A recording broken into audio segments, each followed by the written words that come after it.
Vamos falar então da outra técnica especial para resolver problemas em eletrostática. Essa técnica é chamada o método da separação de variáveis. Esse método é, diferente do método das imagens, uma forma direta de resolver a equação diferencial. Tá? Então, quando a gente conhece o potencial ou a densidade de carga nas fronteiras de uma região, esse método vai dar uma solução para a gente, vai dar uma solução geral para o problema. A estratégia é buscar uma solução que seja o produto entre duas funções, cada uma que depende só de uma das coordenadas do problema. Então, a gente vai trabalhar primeiro coordenadas cartesianas, que é o mais simples, que é o mais comum, que a gente está geralmente mais habituado, e aí depois a gente vai fazer coordenadas esféricas. O método é o mesmo, tá? O método não depende do sistema de coordenadas, mas o tipo do sistema de coordenadas vai mudar um pouco qual que é o tipo de função que a gente vai ter que trabalhar, tá? Então isso vocês vão entender já já quando a gente começar a resolver isso daqui. Então, coordenadas cartesianas, eu vou considerar um problema base para servir de exemplo para a gente aplicar o método e entender como que o método funciona já aplicando ele.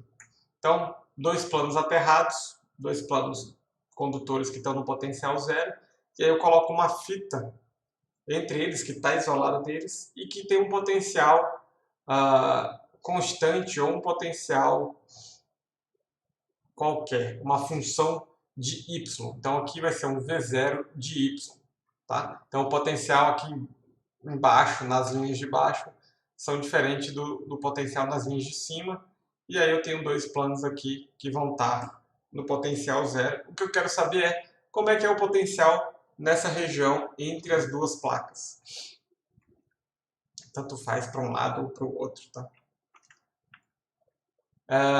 Então, uma série de passos para aplicar esse método. Passo 1, identificar assimetrias. Então, olhando para o problema, a gente vai ver que não tem uma dependência com o eixo Z.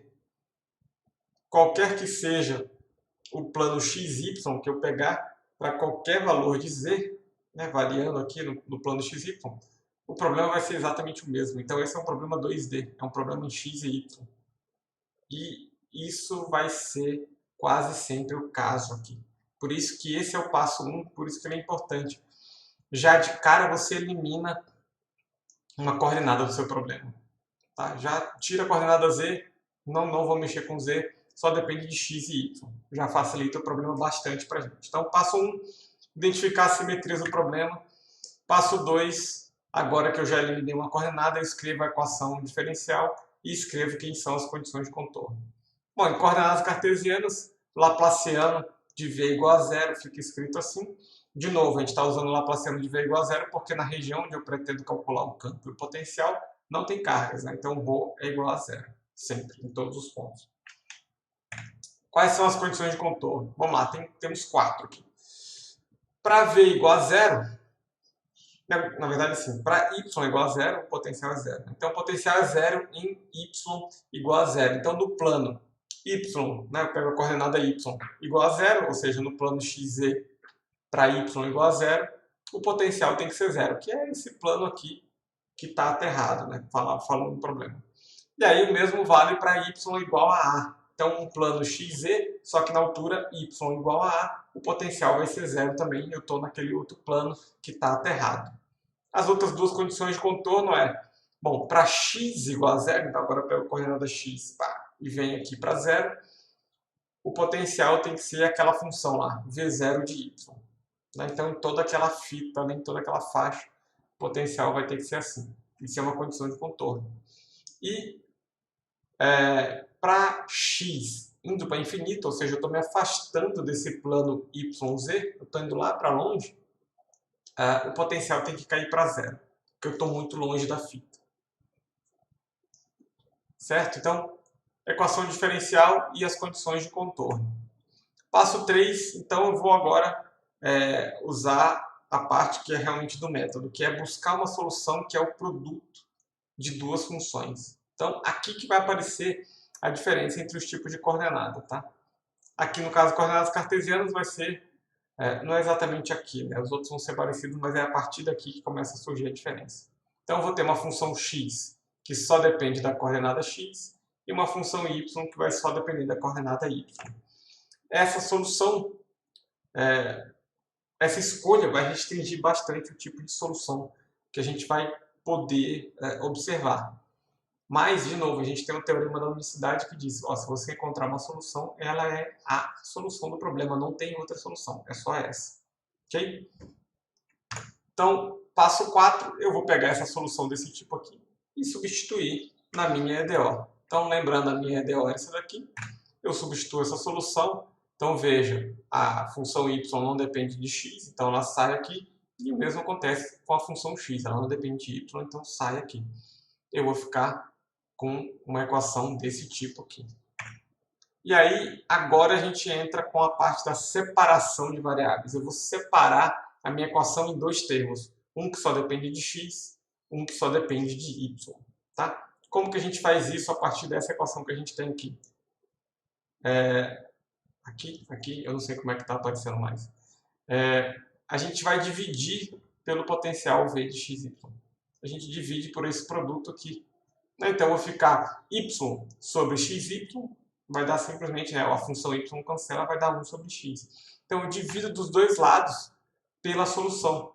E aí, eu vou ficar aqui 1 sobre x, derivada segunda com relação a x da função x, 1 sobre y, derivada segunda com relação a y da função y. Então, veja, eu tenho um termo que só depende da coordenada x e um outro termo que só depende da coordenada y.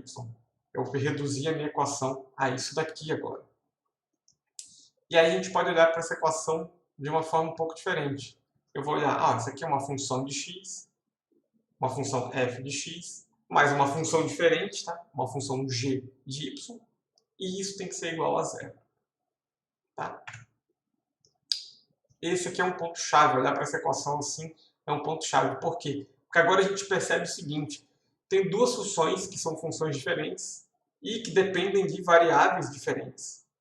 O único jeito para eu somar essas duas funções, isso aqui dá zero sempre, independente do valor de x e y, é se cada uma dessas funções for, na verdade, uma constante.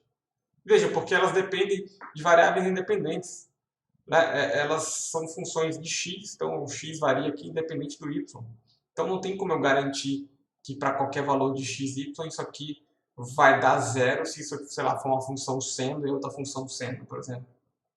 Porque seno de 30 mais seno de 0 não vai dar zero. Seno de 1 mais seno de 3 não vai dar zero. Então, o único jeito, tá? Isso aqui é importante de entender porque é a base. O único jeito disso aqui ser satisfeito é se cada uma dessas funções for uma constante, tal que a soma dessas constantes vá dar zero. Então, eu vou falar, essa função de x é uma constante C1, essa função de y tem que ser uma outra constante C2, de forma que C1 mais C2 é igual a zero. Tá? Então, esse é o poder da separação de variáveis. Eu transformei uma equação diferencial parcial em duas EDOs agora para resolver. Eu tenho duas equações diferenciais ordinárias para resolver. Uma numa coordenada x, outra na coordenada y. Quando a gente for para problemas com simetria esférica, aí vai estar um pouco diferente. Tá? Então, para eu ter C1 mais C2 igual a zero, ou as duas são nulas, ou uma é o negativo da outra. Certo? Isso aqui é mais simples de ver. E a gente vai fazer uma escolha que não é totalmente arbitrária. Eu vou escolher uma forma de escrever essas constantes que não é arbitrária. Vocês vão entender já já por quê. Então, eu vou escrever essa constante como se fosse um k ao quadrado. Então, C1 vai ser k ao quadrado, C2 vai ser menos k ao quadrado. Aqui, qual que tem o sinal menos, tanto faz, tá? A escolha que não é arbitrária é escrever isso aqui como se fosse o quadrado de uma outra constante. Bom, eu saí da EDP e cheguei em duas EDOs, e aqui fica claro por que eu escolhi escrever a constante como um k ao quadrado. Porque a solução geral para essas duas EDOs aqui eu já conheço, tá? Então essa daqui é a derivada, eu pegar uma função de x, derivar ela duas vezes, volta na mesma função a menos de uma constante. Bom, isso aqui é a função exponencial, tá? Pode ser tanto a exponencial de kx como a exponencial de menos kx. As duas são soluções possíveis Então eu coloco duas constantes arbitrárias aqui, é uma DO de segunda ordem, então vai depender de duas constantes arbitrárias. E aí eu ponho as duas funções possíveis, né? Exponencial de kx, exponencial de menos kx. A equação em y é a equação do oscilador harmônico, né? Conhecidíssima, a gente vê ela toda vez, toda hora aparece. Apareceu de novo aqui, eletromag 1 não escapa do oscilador harmônico. Ninguém escapa do oscilador harmônico. Então, solução geral do oscilador harmônico é uma constante vezes o seno mais outra constante vezes o cosseno. A solução do problema é simplesmente, a gente já escreveu lá atrás, o produto das duas funções. Então, o potencial V de xy eu posso escrever como o produto dessas duas funções. Uma que só depende de x, uma que só depende de y. Então, a solução para coordenadas cartesianas que a gente conseguiu achar foi essa daí. A partir daqui, né, a gente vai fazer mais contas a partir dessa solução. Isso aqui é a tal da solução separável para a equação de Laplace. Tá? Essa técnica, esse método, de novo, é aplicado em uma série de coisas, uma série de problemas. Toda vez que você tem que resolver uma equação diferencial parcial, tá? Você pode usar essa técnica, desde que você conheça as condições de contorno do problema. Então, a princípio, essa daqui já é uma solução geral para qualquer problema em coordenadas cartesianas. Tá? Quando a gente for aplicar essas condições de contorno, a gente vai chegar em uma que dá para generalizar um pouco mais, mas mesmo essa outra solução geral que a gente vai achar, ela já vai depender dessas outras condições de contorno que a gente está aplicando aqui, tá? Então fiquem atentos a isso. Então vamos começar da mais simples, né? O potencial tem que ir para zero quando o x fica muito grande. Por que essa é mais simples? Porque isso aqui de cara já me elimina uma constante. Constante A vai ser eliminada. Por quê? Porque esse termo e elevado a kx, ele não vai para zero quando o x aumenta. Conforme o x aumenta, ele vai estar aumentando e vai estar aumentando bem rápido, inclusive. Né? Então, essa condição aqui fala, ó, aquela constante A tem que ser zero. Tem outra condição também que fala isso. Potencial tem que ser zero quando y é igual a zero. Então, naquele plano xz para y igual a zero, eu tenho um plano que está aterrado, o potencial tem que ser zero. Então, se a gente olhar para cá, o seno de zero já é zero, não tem problema, mas o cosseno de zero é 1. Então, essa condição de contorno aqui me diz que o d, a constante d, tem que ser zero também. Então, só aí, usando duas condições de contorno, a gente já reduziu a solução daquele negócio ali para isso daqui. Tá? Uma exponencial vezes um seno.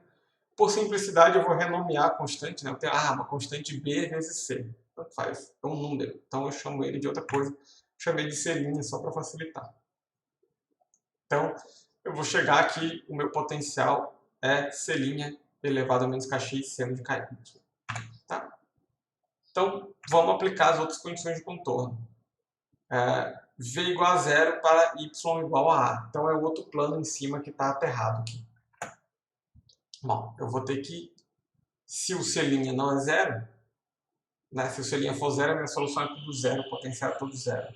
Não satisfaz, tá? Então, se o c' não é zero, eu tenho que ter seno de k vezes a é igual a zero. Isso me impõe uma condição sobre o k. O k vai ter que ser um número inteiro vezes π sobre a. Né? N igual a 1, 2, 3, 4, 5. O n não pode ser zero aqui, porque senão vai dar seno de zero, que é a solução nula, também não satisfaz o problema.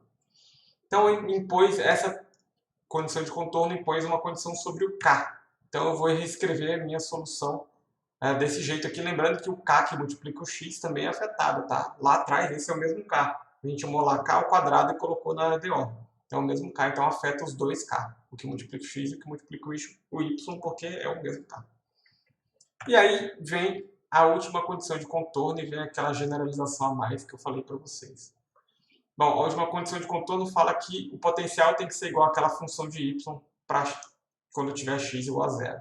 Então, eu pego isso daqui, coloco x igual a zero, essa exponencial aqui vai dar 1, e aí eu chego que v0 de y tem que ser igual a isso daqui.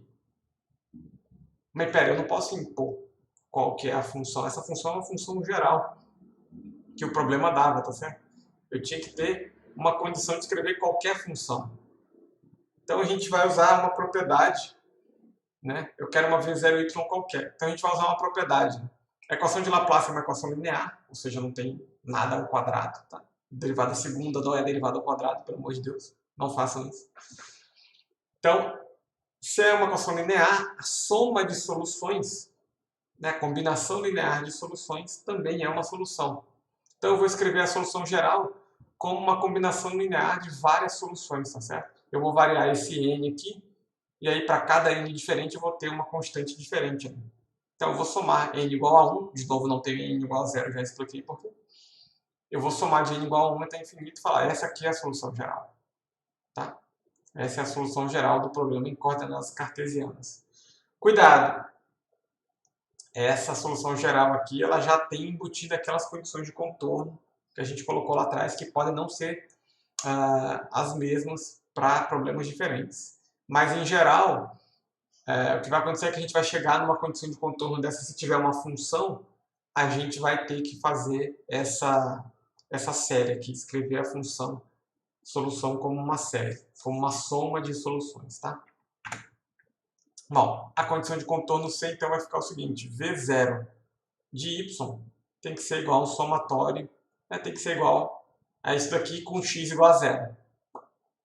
Bom, mas agora está tranquilo, tá? Tem um teorema, o teorema de Dirichlet, que fala qualquer função de y pode ser escrito como essa série de Fourier. Eu posso usar a série de Fourier para descrever qualquer função. Então, isso daqui satisfaz a condição de contorno final que a gente queria. Tá certo? Tá, mas dada essa função de y, como é que eu calculo quem são esses coeficientes aqui? Tá, os senos vai ser seno de π sobre a vezes y, seno de 2π sobre a vezes y, tá, mas e essa constante aqui? Né? Dada a função, imagina o problema real, a função é qualquer coisa. Como que eu calculo quem são os coeficientes? Né? Eu tenho isso daqui, e aí o que eu faço com isso? E aqui vem o tal do truque de Euler e Fourier, que é o que a gente vai usar para resolver os problemas. Né? A parte final dos problemas vai ser aplicar isso daqui para achar a solução de fato, achar quem são os coeficientes em função dos dados do problema. Como que é o truque de Euler e Fourier? Você vai multiplicar os dois lados da equação, né? Então aqui e aqui, você vai multiplicar por um seno igual a esse daqui, só que com um n diferente, um n', e né, multiplica por isso e integra de 0 até a. E a gente fica com um negócio assim, certo? E aí você deve estar olhando, né? Obrigado, Tribuzzi, né? Ficou mais simples, né? Ficou tranquilo, agora tá fácil de resolver, né? Que porra de truque é esse? Mas eu digo para você, calma, jovem, fica pior. Quer dizer, fica melhor. Fica tranquilo que vai ficar melhor. A gente vai saber resolver isso daqui. Então, eu aplico o truque e essa integral da esquerda aqui, nada mais é que o produto escalar entre essas duas funções. Ou seja, isso daqui também é o produto escalar entre dois senos com frequências diferentes. Tá?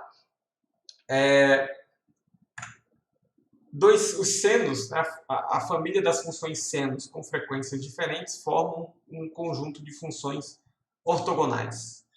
Então, o produto escalar entre elas vai dar 0, a menos que elas tenham a mesma frequência. Tá? Então, essa integral aqui vai ser 0 se n' é diferente de n, e vai ser a norma da função, o módulo da função, que eu ia imaginar como se fossem vetores, se o n' for igual a n, ou seja, se for a mesma função. O produto escalar de uma função com a mesma vai dar a norma da função. O produto escalar de um vetor por ele mesmo vai dar o módulo do vetor, tá? O módulo quadrado do vetor, desculpa. Então, no caso aqui vai ser A sobre 2. Então, procure na internet, ou então jogue no programa que resolve e mostra como resolveu, como que faz essa integral aqui, o que eu tenho que usar para resolver essa integral, substituição, o que eu faço para resolver essa integral aqui, porque esse tipo de produto escalar, essas coisas, vai ser aplicado em um monte de problemas diferentes, inclusive em quântica, tá? Fazer produtos entre funções, usa em várias partes diferentes. Então, se o problema é de coordenadas cartesianas, invariavelmente você vai cair em funções seno e cosseno. Já está dada a regra aqui, tá? Olhem como é que chega nesse resultado, mas na prova eu não vou pedir, obviamente, para deduzir isso aqui, dá muito trabalho. Na prova vocês já podem usar esse resultado aqui. Então, essa integral vai dar 0, se n diferente de n', a sobre 2, se n' igual a n.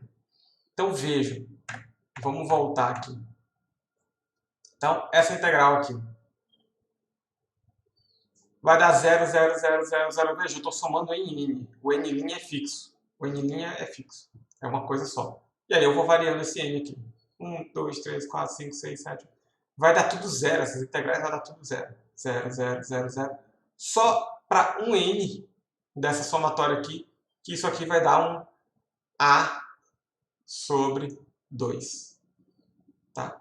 Então, quando eu resolver essa integral, essa somatória vai sumir e eu vou pegar só o termo n igual a n', que vai dar a sobre 2. Eu passo então esse 2 sobre a dividindo do outro lado e isso me dá o coeficiente Cn. Então, resolvendo essa integral aqui, eu tenho uma forma de calcular os coeficientes Cn. Então, aplicando o truque de Euler-Lagrange, eu chego que o Cn vai ser 2 sobre a integral de 0 até a de v0y, v0 de y, né, a função, vezes seno de nπ sobre a y dy. Tá? Aí aqui, a dica é, tenta escrever essa função aqui, se ela já não for, tenta escrever essa função aqui em termos de senos e cossenos, né? Pode ser uma soma de senos e cossenos, alguma coisa assim. Porque aí você já sabe mais ou menos como que resolve a integral, vai usar a mesma técnica que usou para resolver essa daqui. Então por isso que eu falei, olhem como é que resolve isso daqui, porque isso vai dar uma dica de o que você faz para resolver essa daqui. Basta escrever essa função em termos de senos e cossenos, tá? Para tentar resolver isso daqui. Alguns casos pode ser bem simples, outros podem ser mais complicados, mas o importante é a gente ter uma forma analítica agora de calcular aqui, que são os coeficientes Cn, e de calcular a minha solução geral do problema em coordenadas cartesianas para quaisquer condições de contorno que você colocar lá. Tá? Então, esse aqui é um caso geral, pode parecer muito complicado, mas a ideia é, vamos fazer exercício. Eu já devo ter passado a lista de exercícios para vocês, pratiquem isso aqui, resolvam com calma, com paciência, vão seguindo os passos que eu dei lá para chegar na solução. Na verdade, alguns passos vocês nem precisam seguir, vocês já podem pegar. A solução é desse formato aqui, né? Solução produto. Para qualquer problema de coordenadas cartesianas, vai ser sempre naquele formato. A partir dele, então, é aplicar as condições de contorno. Né? Na verdade, é até mais simples do que a gente fez aqui. Não precisa deduzir aquilo. Vocês já sabem aquele resultado. Então, é a exponencial de kx mais b exponencial de menos kx, multiplicando aquele termo com senos e cossenos. É aquela solução. Você vai só aplicando as condições de contorno. Se chegar em alguma função, você tem que escrever a solução geral como uma soma de soluções, né? Uma combinação linear de soluções. E aí usa o truque de Euler-Lagrange. Está resolvido o problema, tá certo? Claro que, dependendo da integral, pode ser bastante complicado. Mas, enfim, em geral, para isso a gente tem ferramentas matemáticas para ficar resolvendo as integrais. Eu não vou ficar colocando integral muito trabalhosa de resolver para vocês, tá certo? Talvez no trabalho, mas enfim, no trabalho vocês usem softwares de resolução e resolvam o problema. O importante é interpretar a solução e aplicar, saber aplicar as condições de contorno e ver que tipo de restrições eles impõem ao problema. Ok? Então, é bastante informação, é uma técnica mais complicada. Na próxima aula a gente vai fazer alguns exemplos, tá? Para tentar clarear um pouco mais isso daí. Mas é como uma receita de bolo, mais ou menos, tá? É seguir os passos. Tem aqui a solução geral, como é que eu aplico as condições de contorno e como é que essas condições de contorno reduzem a minha solução até eu chegar na solução geral. Tá bom? Então, já chega por hoje. Até a próxima. Tchau, tchau.